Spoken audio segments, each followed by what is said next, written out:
In July of 1518, in the city of Strasbourg, a woman walked out into the street and started to dance. There was no music, no festival, no reason.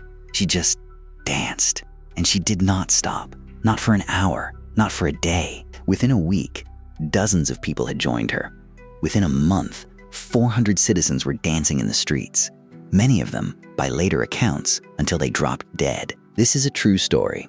The dancing is documented, the panic is documented, the 400 is documented, and the genuinely unbelievable part is not that it happened.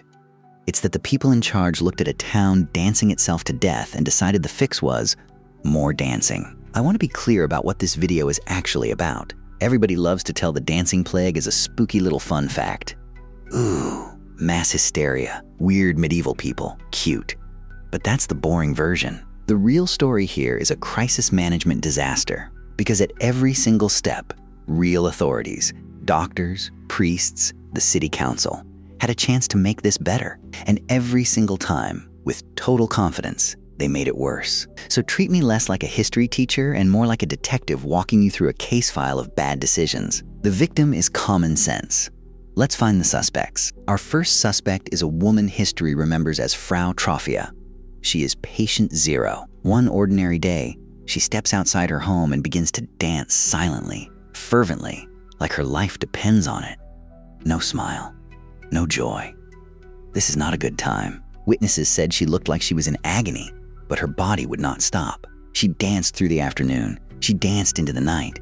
People assumed she'd tire out and go to bed. By most accounts, she danced for somewhere between 4 and 6 straight days. Imagine your neighbor doing cardio for a week without speaking. You would, at minimum, file a complaint. Now here's where a personal tragedy becomes a public problem. Within about a week, more than 30 other people had joined her. Not as a joke, they didn't choose to. They reported the same thing. The urge to dance, the inability to stop, and a look of pure dread the entire time. And it kept spreading. By the time a full month had passed, an estimated 400 people were dancing in the streets of Strasbourg. 400. That is not a quirky local trend. That is a significant fraction of a small medieval city, all twitching and stomping through the same nightmare at once. So the authorities of Strasbourg now have a textbook emergency. Hundreds of citizens are physically self-destructing in public. People are collapsing. According to some later accounts, the dancing was even killing people, dropping them by heat stroke, exhaustion, and heart failure. Though, fair warning, the city's own records from the time never actually counted the dead. Either way, it is clearly a catastrophe. And to their credit, the city council did not ignore it. They got the best minds in the city together. They consulted the experts. They formed a plan. And I need you to brace yourself, because the plan is the single funniest catastrophic decision in this entire story. The physicians of the day ruled out the supernatural. No demons, they decided.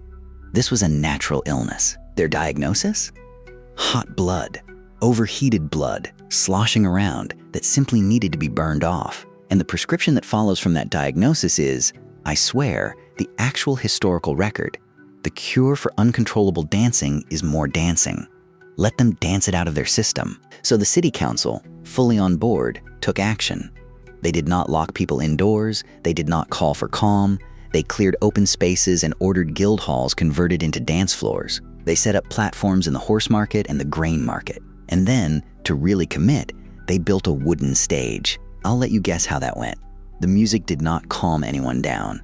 It did the exact opposite. The drums and pipes gave the whole thing a rhythm, a stage, and an audience. And the dancing got worse. The healthy onlookers who came to watch the spectacle started twitching and joining the floor. The city had essentially built a recruitment center for the epidemic and put a beat behind it. By the grimmest accounts, people were dancing until their feet were bloody and their hearts gave out. On a stage the government built specifically for them to do it on. Suspect number 1, ergot. Ergot is a toxic mold that grows on damp rye.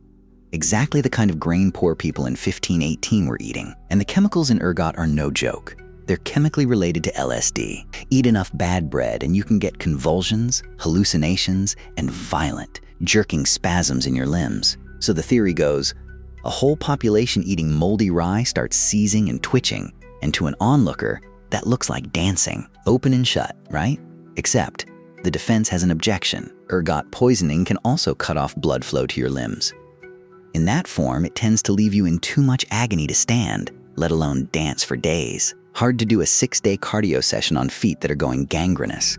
The jury frowns. Suspect number 2, the mind. This is mass psychogenic illness, what we used to call mass hysteria, and the idea, argued most famously by historian John Waller, is that the dancing was psychological, triggered by extreme stress. And Strasbourg in 1518 was a pressure cooker. Famine, disease, brutal poverty, and a deeply religious population terrified of a saint named Saint Vitus, who, legend said, could curse people with compulsive dancing. So the theory goes, one woman, cracking under unbearable stress and dread of the curse, starts to dance, and the belief itself spreads like a contagion through a traumatized, suggestible crowd. The mind makes the body do it. The objection here? It's almost impossible to prove. You can't autopsy a rumor. The jury frowns again. So who did it? Honestly, we don't know, and I'm not going to insult you by pretending I do. Maybe it was the mold. Maybe it was the mind. Maybe it was a little of both. A stressed out population primed to break, and a bad harvest that gave them the push. Historians still argue about it, and they will keep arguing about it long after this video. But notice something. While the experts fight over what started the fire, not one of them is defending what the city did about it. On the cause, the jury is hung. On the response, it's unanimous. Everyone agrees the stage was a catastrophic idea. So how did it actually end? Not with the band. Eventually, weeks too late, somebody in charge finally noticed that the more dancing strategy had a flawless track record of making everything worse. So the authorities reversed the entire plan. The music was banned.